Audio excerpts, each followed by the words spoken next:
오늘 우리에게 주시는 하나님의 말씀 봉독합니다. 요한일서 4장 19절의 말씀입니다.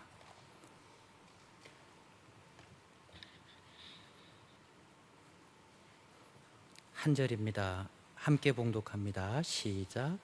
우리가 사랑함은 그가 먼저 우리를 사랑하셨습니다. 아멘. 그간 평안하셨습니까? 주님의 이름으로 평안을 빕니다. 오늘 특송을 참 예쁘게 잘해 주셔서 주님의 이름으로 칭찬합니다. 곡도 참 예쁜 곡을 선택하셨네요. 연습도 꽤 많이 하셨겠어요? 수고하셨습니다.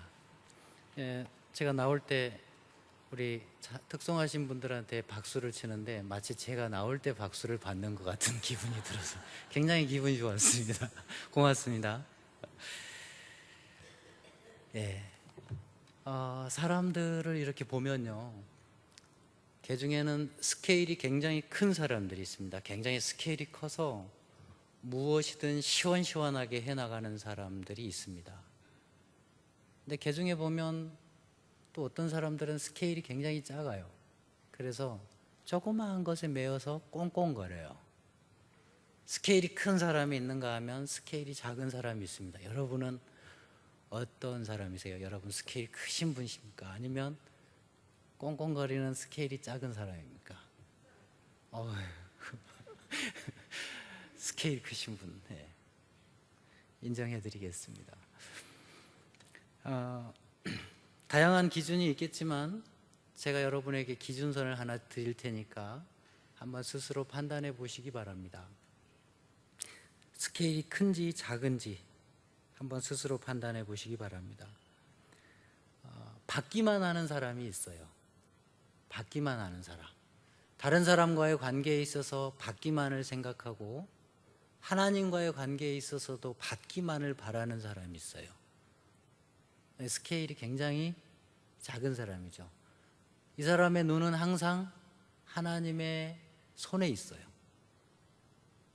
하나님이 뭘 주시나 안 주시나 여기에 눈이 가 있는 거죠.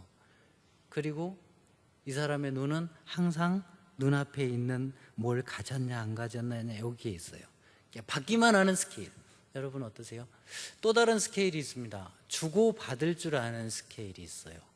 다른 사람과의 관계에 있어서 내가 이만큼 주고 또 그만큼 받고, 내가 또 그만큼 받았으니 그만큼 돌려주고, 어느 정도의 사회적인 상호작용을 해나가는 사람이고, 이런 사람은 다른 사람과의 관계를 그런 대로 쏘쏘 유지해 나가는 사람입니다.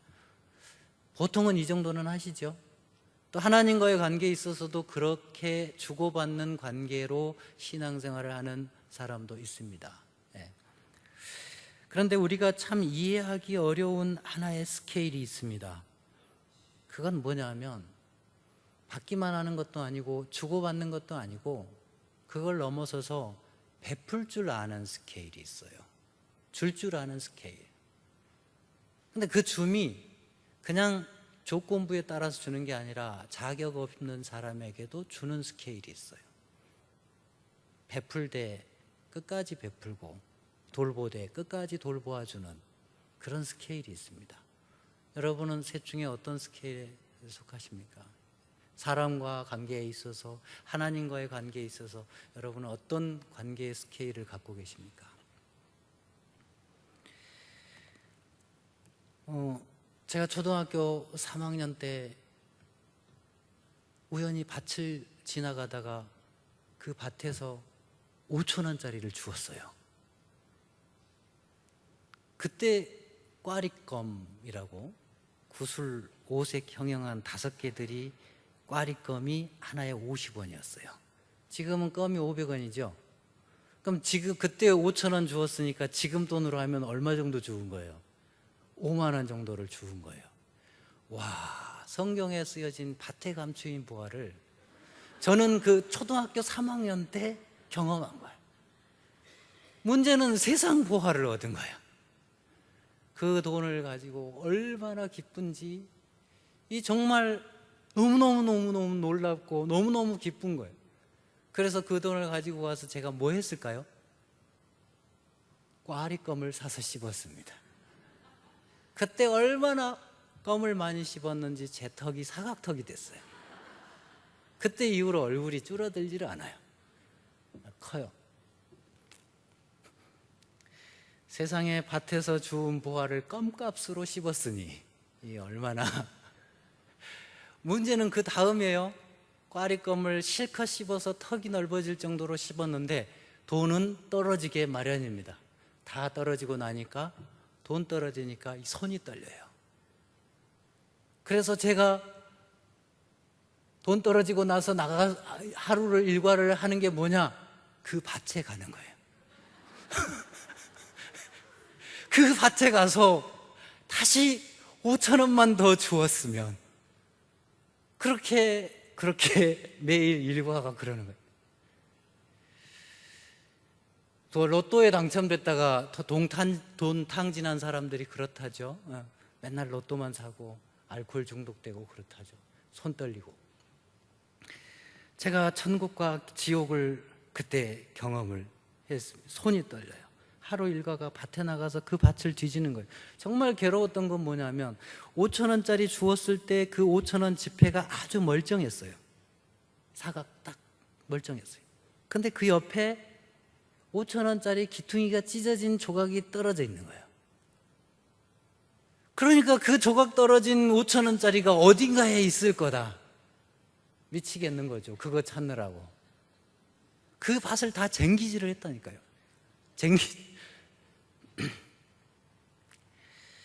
자기 인생에서 하나님께 향하여서 나의 인생의 이런 것들을, 내가 필요한 것들을, 내가 갖고 싶은 것들을 채워주십시오라고 받고자 하는 마음만 있으면 이와 같습니다. 땅만 보는 스케일이 되는 거예요. 땅만 보는.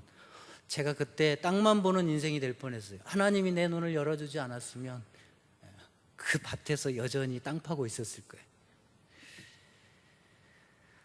그런가 하면 여러분, 하나님과의 관계에 있어서, 다른 사람과의 관계에 있어서 주고받는 스케일이 있습니다. 이건 이제 사람 사이에서는 괜찮아요. 근데 하나님과의 관계에 있어서 주고받는 거래 관계를 하기 시작하면 굉장히 본인이 힘들어질 수가 있습니다.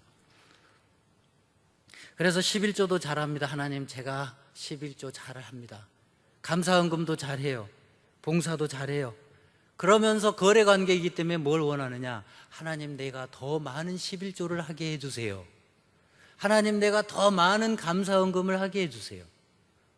내가 봉사를 많이 했으니까 우리 사업이 잘 되게 해주세요. 우리 교회가 승진하게 해주세요. 부자 되게 해주세요. 드렸으니까 드린 만큼 돌려주세요.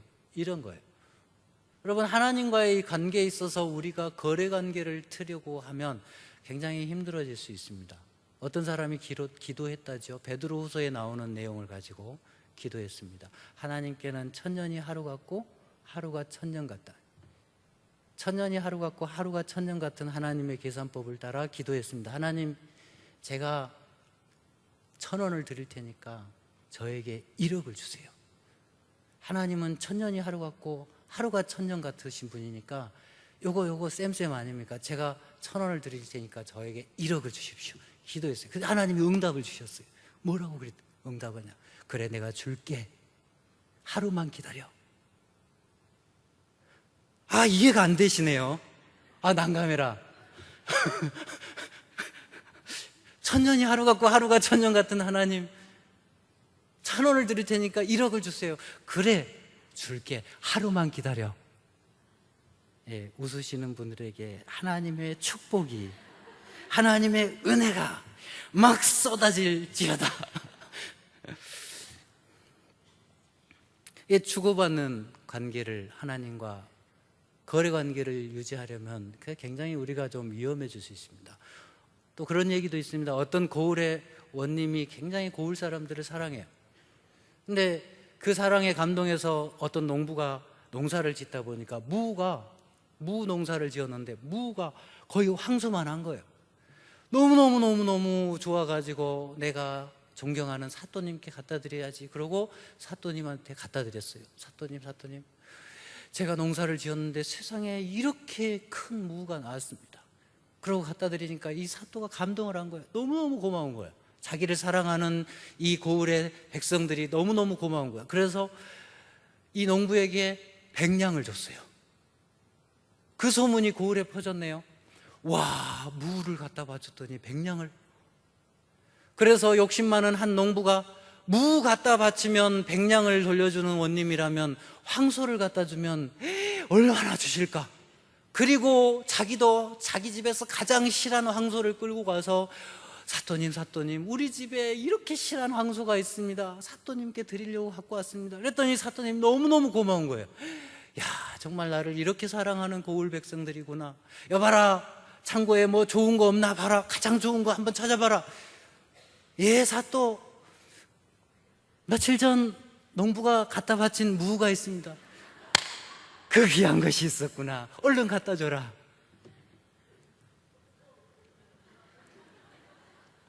황소 갖다 바치고 무 들고 온 거죠.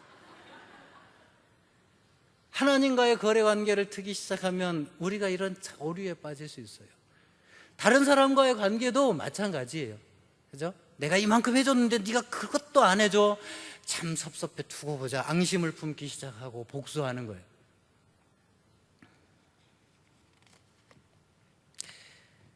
하나님의 스케일은 그런 스케일이 아닙니다. 그리고 우리에게 원하는 스케일도 그런 스케일이 아닙니다. 하나님께서 원하는 스케일은 사실은 우리가 이해하기 힘든 스케일이기도 하지만 오늘 본문 말씀에 이렇게 나와 있습니다. 다시 한번 같이 읽어보겠습니까? 시작. 우리가 사랑함은 그가 먼저 우리를 사랑하셨습니다. 우리가 사랑함은 그가 먼저 사랑하셨습니다. 하나님이 우리를 사랑하시되 조건 없이 먼저 사랑하신 거예요. 그냥 사랑을 주신 거예요. 우리가 무슨 자격이 있어서 주신 게 아니라 그냥 사랑을 주신 겁니다. 하나님이 만약에 우리한테 받기를 원하셨다면 우리가 계속해서 예배드리고 제사 지내고 하는 그 이방 신상들처럼 계속 제사 드려야 되는 그런 요구만 하셨을 거예요. 하나님이 우리에게 거래관계를 원하셨다면 네가 자격 있으면 선택해 줄게, 잘해봐 라고 하셨을 거예요. 그런데 우리는 어떤 사람들입니까? 자격이 없고 드린 것 없고 내세울 것 없고 자랑할 것 없고 오히려 우리의 모습은 죄 많고 허물 많은 모습인데 하나님이 그냥 먼저 사랑하신 거예요. 우리가 하나님을 택한 게 아니라 하나님이 우리를 택하신 거예요. 하나님의 스케일은 이런 스케일입니다. 먼저 사랑하시고, 그리고 먼저 사랑하시되 언제까지 사랑하시나요? 끝까지 사랑하십니다. 끝까지 사랑하시는 사랑. 하나님의 스케일이 그런 스케일입니다. 우리에게도 하나님께서는 그걸 원하세요. 우리가 하나님께 거래관계를 갖기를 원하시는 게 아니라, 받기만을 바라는 게 아니라 하나님을 사랑하는 사랑의 관계가 되기를 원하십니다. 다른 사람을 사랑하는 사람들이 되기를 원하세요. 끝까지 사랑하는.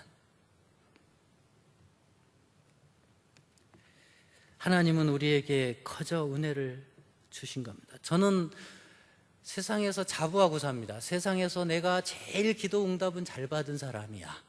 왜냐하면 하나님 저에게 은혜를 주십시오.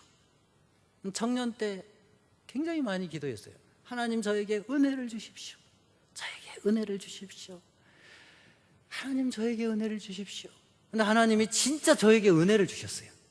우리 집사람 이름이 은혜예요. 강은혜. 야, 하나님 이렇게 나에게 은혜를 주시니 감사합니다. 욕심이 생겨서 하나님 저는 지혜도 구했는데요. 우리 교회에도 김지혜 집사님이 있어요.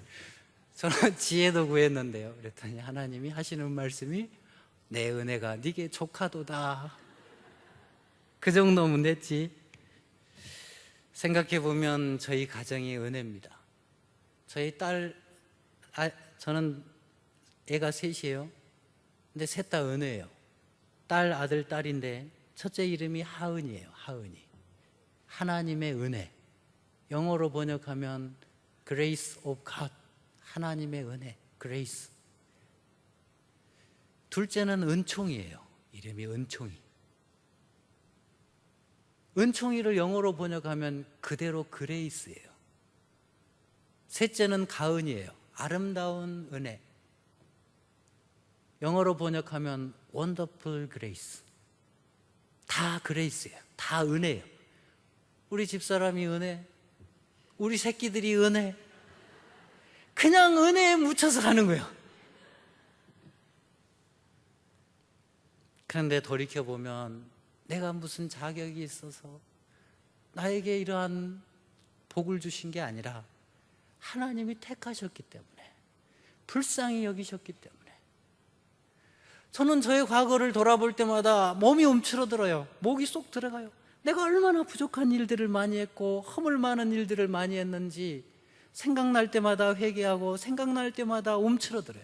하나님, 그거 생각하면 제가 자격 없는 사람인데, 내가 그거 생각하면 이렇게 하나님의 일을 할 수도 없는 사람인데, 내가 그거 생각하면 하나님 이런 가정을 꾸릴 수도 없는데, 은혜 속에 살 수 없는데, 야, 하나님이 택하지 않으셨으면 내가 어떻게 이렇게 살 수 있었겠습니까? 하나님이 나를 먼저 택하시고 먼저 사랑하신 거예요.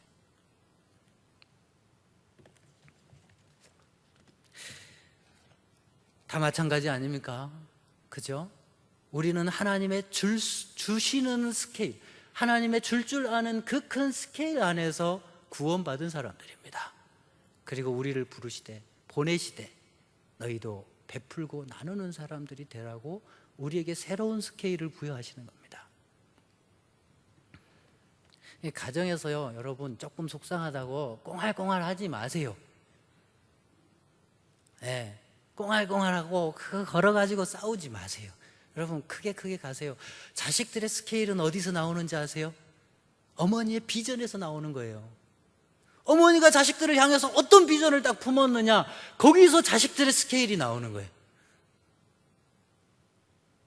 요한 웨슬레의 어머니가 자식들을 앉혀놓고 매일같이 물었다죠. 너희들은 너희 자신을 어떤 사람이라고 생각하느냐? 나는 나 자신을 위대한 사람이라고 생각합니다. 애들이 대답하는 거예요. 누가 너를 위대하다고 했느냐?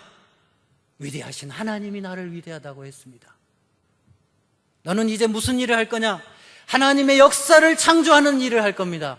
누가 너에게 그 일을 하라고 했느냐? 역사를 창조하시는 하나님께서 나에게 그 일을 하라고 했습니다. 요한 웨슬레가 교회의 역사에 굵직한 하나님의 사역을 이루어냅니다. 여러분, 자식들의 미래는 어머니의 비전에서 나오는 거예요. 남편의 스케일도 어디서 나온지 압니까? 남편이라고 그랬으니까 답을 아시죠? 아내의 스케일에서 나오는 거예요. 남편이 뭐 하려고 그러면 에이 그거 해서 뭐해? 남자는 좀 움츠러드는 거예요. 스케일 크게 하시고, 어머니의 아내의 스케일이 클수록 가정의 스케일이 크고, 어머니의 비전이 클수록 자식들의 미래가 비전이 커지는 겁니다. 네, 꽁알꽁알 작은 거 가지고 죽느니 사니 하지 마세요. 네, 크게 가셔야 돼요. 그리고 사랑하되 한없이 사랑하고 끝까지 사랑하고. 사칙연산 아시나요? 뭐가 있죠? 더하기, 빼기, 곱하기, 나누기. 사칙연산에 더하기, 빼기, 곱하기, 나누기가 있습니다. 더하기는 1 더하기 2를 더하면 2예요. 2 더하기 2를 하면 4예요. 꾸준히 늘어갑니다. 그 끝은 무한대입니다. 곱하기가 있어요. 2 곱하기 2는 4가 되고 4 곱하기 4는 16이 되고 16 곱하기 16은 몇이 될까요? 256인가? 계산기 때려보고 왔는데 갑자기 기억이 안 나네. 맞네요. 256. 네. 이거 말하려고 계산기 때려봤어요. 그 곱하기는 기하급수적으로 늘어나는 겁니다. 더하기는 산술급수적으로 늘어나고. 빼기가 있습니다. 곱하기도 무한대죠, 끝은. 근데 빼기가 있습니다. 1 빼기 1은 0, 2 빼기 2는 0, 3 빼기 3은 0. 한없이 빼는 거죠. 한없이 빼다 보면 그 끝이 뭡니까? 0. 아무것도 없는 거예요. 나누기는 뭡니까? 1 나누기 1은 몇이에요? 1. 2 나누기 2는 1. 3 나누기 3은 1. 나누기의 최종점은 1로 향합니다. 하나로 향해요. 이 사칙연산을 영적인 영역에 적용할 수 있습니다. 우리의 삶에 적용할 수 있습니다. 우리의 비전에도 적용할 수 있어요. 우리의 스케일에 적용할 수 있습니다. 더하기로 사는 사람이 있어요.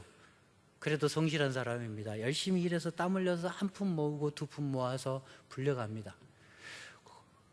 그래도 요 끝은 어딥니까? 무한히 더 많이 쌓아야 됩니다. 곱하기로 사는 사람들이 있어요. 둘을 투자해서 넷을 얻고 싶어 해요.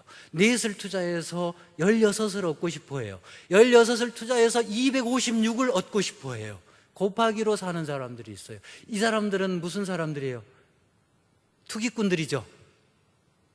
혹은 사기꾼들이죠. 하긴 사기꾼들은 곱하기 0에다가 막 4를 곱하고 16을 곱하려고 하는 못된 놈들이긴 하지만 곱하기로 사는 인생도 있습니다. 막 불려서 무한대로 가지고 싶어 해요. 빼기로 사는 사람들도 있습니다. 가진 것을 자꾸 버리고 사는 사람들이에요. 상당히 종교적인 사람들이죠. 해탈하기를 원합니다. 완벽은 더 버릴 것이 없을 때 완벽합니다. 그래서 하나라도 더 버리고 비우고 살려고 해요. 그런데 우리가 참 초등학교 때도 배우기 어려웠던 사칙연산, 나누기, 이거는 우리 삶에서도 참 배우기가 어려워요. 나누기라는 이 연산. 나누기의 궁극점은 뭡니까? 하나 되는 거죠.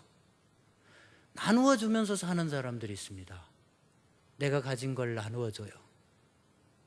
이 정도면 넉넉하니 또 나누어 주고, 상대방이 부족해도 베풀어 주고, 사랑을 나누어 주고 나누어 줍니다.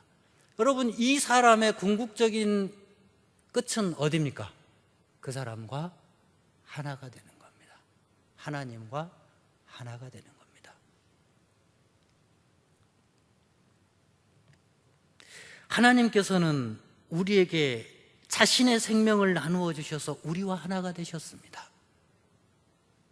그리고 우리에게 말씀하시기를 너희도 나눔으로 하나가 되라는 것입니다.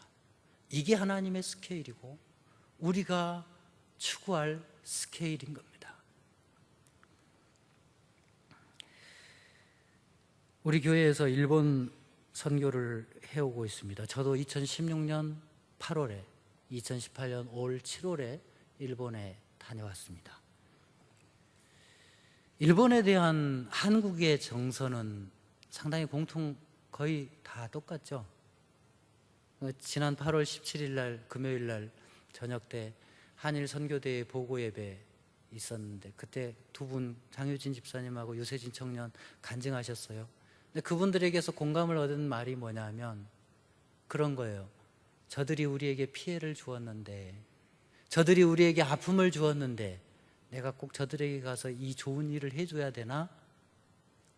이런 생각을 가졌다는 거예요. 저도 선교를 갈 때 그런 마음들이 있어요. 우리 흔히 그러잖아요. 일본 사람들을 뭐라고 불러요? 욕할 때? 쪽발이 새끼들, 쪽발이 그러잖아요. 그런 마음들이 아주 어렸을 때부터 들어와 있기 때문에 일본에 갈 때 어딘가 모르게 거리감이 있어요. 임진왜란 때 일본인들이 우리나라에 쳐들어와서 우리 백성들을 죽이고 이 나라를 침탈할 때 이 나라의 참상은 참 말할 수가 없었습니다. 얼마나 굶주리고 죽어갔는지 자식을 잡아먹었어요. 명나라 군인들이 술을 먹고 거리에서 토를 하면 사람들이 몰려들어서 그 토한 음식을 핥아먹었어요. 구 한말에 일국의 국모 명성황후를 죽인 건 말할 것도 없고 얼마나 우리에게 또 많은 피해를 주었습니까? 아직도 해결되지 않는 위안부 문제, 우리의 멀쩡한 딸내미들을 데리고 가서 성놀이개로 삼았습니다. 그게 사람이 할 짓입니까? 아직도 독도는 자기네 땅이라고 우기고 있어요. 신라 장군 이사부가 지하에서 웃어요. 좋은 감정일 리가 없습니다. 저도 2016년 일본에 갈 때 담임 목사님이 추구하는 비전을 같이 공유하자, 담임 목사님이 하시는 사역에 동참하자, 우리 교회가 일구어가는 사역을 같이 해보자, 헌신해보자, 그런 마음이었지, 사실 일본 사람들을 사랑해서 그들을 선교하겠다고 간 마음은 아니었어요.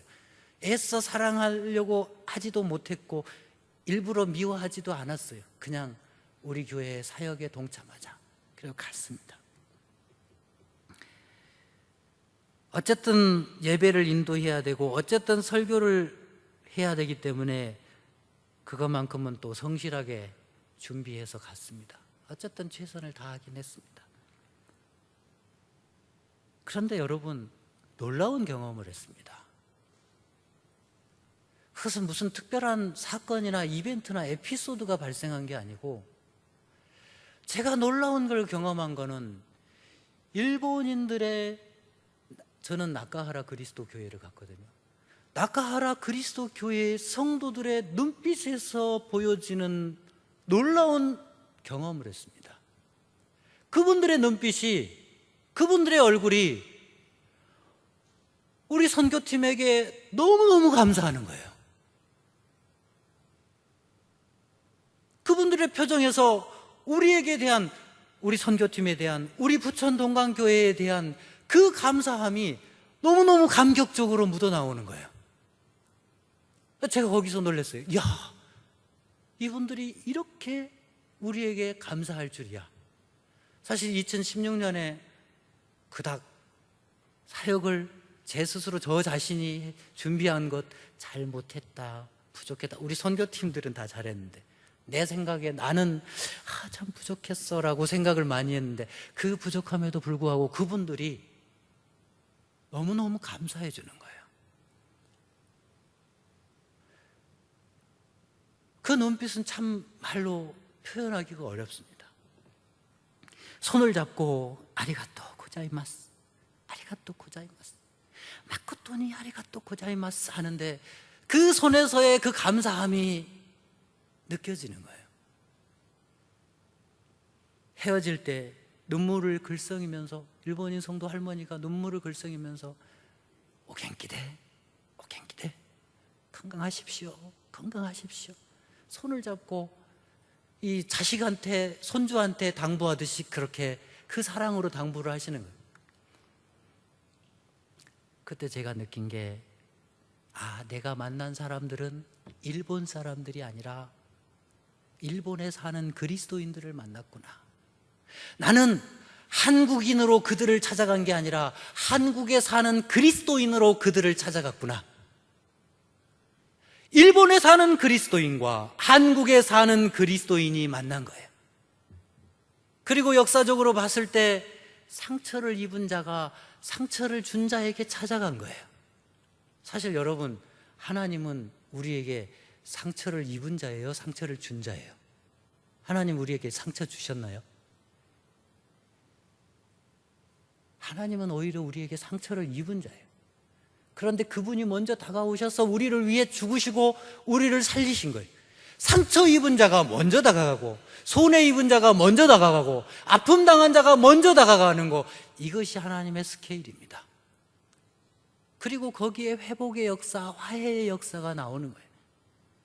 역사적으로 봤을 때 우리가 한일 선교를 하는 것은 상처 입은 자가 먼저 찾아가서 화해의 손길을 내미는 것처럼, 하나님께서 그리하셨던 것처럼 그 화해의 역사를 이루는 겁니다.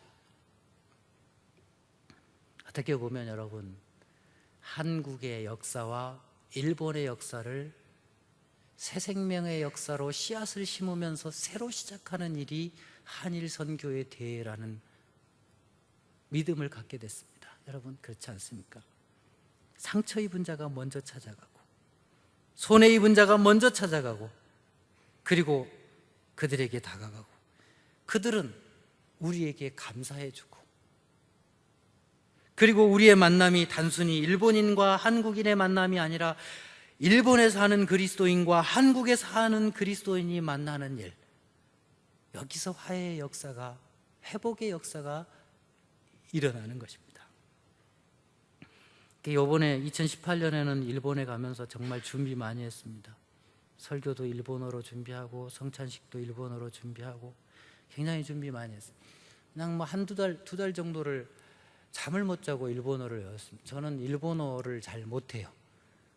거의 뭐 배운 적이라고는 고등학교 때 제2 외국어로 한 달 공부하고 그 다음부터 일본어 책 던져버렸어요. 제 고등학교 중학교 시절은 개구리 잡고 뱀 잡던 기억밖에 없어요. 책하고는 상관이 없습니다.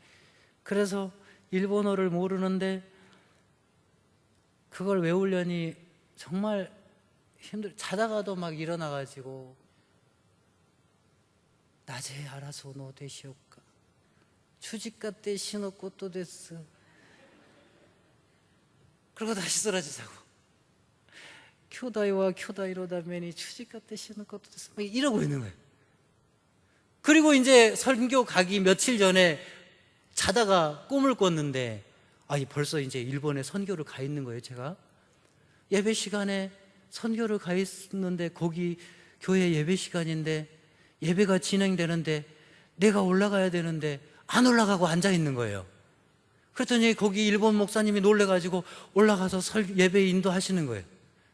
그래서 제가 죄송해서 목사님 죄송합니다. 제가 예배 인도해야 되는데 늦었습니다. 제가 하겠습니다. 그랬더니 목사님이 비켜주시더라고요. 그래서 예배 인도했는데 끝나고 내려가서 생각해 보니까 설교를 안 하고 내려온 거예요. 꿈에. 야, 그러고는 그냥 일어나가지고 일어나기 전에 제가 그 꿈에 또 목사님을 찾아가 목사님이 다락방에 올라가 계시는 찾아가서 목사님 죄송합니다. 제가 설교를 안 했네요. 다시 할게요. 그랬더니 목사님이 하는 말이 다시 오실 필요 없습니다. 그 이제 꿈에 그러는 거예요. 얼마나 스트레스를 받았으면, 그죠? 예배 인도하러 가기도 싫고 설교하러 올라가기도 싫고 너무 힘들게 느껴지니까 막 스트레스를 받은 거예요. 그래도 내가 헌신하자. 담임 목사님의 비전을 또 우리 교회의 사역을 함께 하자. 헌신하자. 최선을 다했습니다.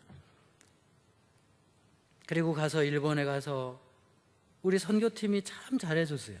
참 잘해줘서 예배도 설교도 또 음식으로 섬기는 것도 참 잘했어요. 근데 여러분 이번에도 제가 또 놀라운 경험을 한 게 이번에는 더 열심히 준비해서 더 스스로 생각하기를 설교 예배 잘했다, 더 좋아해 주겠지, 그렇게 생각하고 뭔가를 기대했는데 제가 놀라운 경험을 한 게 그분들이 똑같이 고마워하는 거예요. 2010년에 내가 부족했을 때나 2018년에 최선을 다했을 때나 그분들이 똑같이 고마워해 주는 거예요. 정말 정말 감사해 주는 거예요.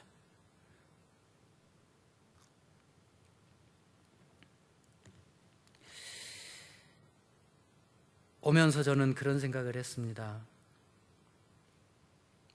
이것이 하나님의 스케일이다.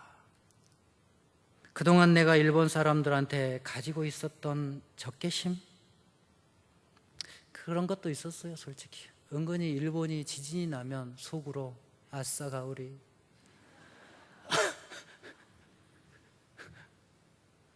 그런데 이제는 지진이 나면 혹시라도 우리 교회 성도님들이 우리 그 교회의 성도님들이 상하지는 않았을까 걱정이 되는 거예요.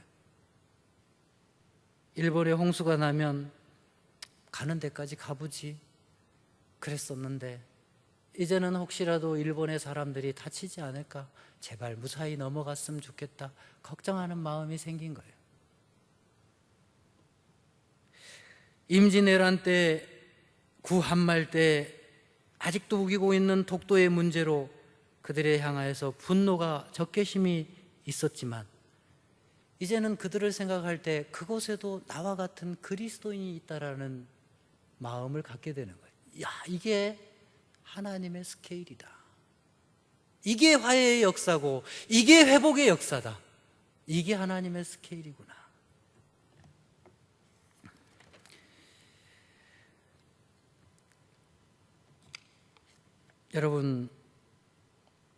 여러분은 어떤 스케일로 사십니까?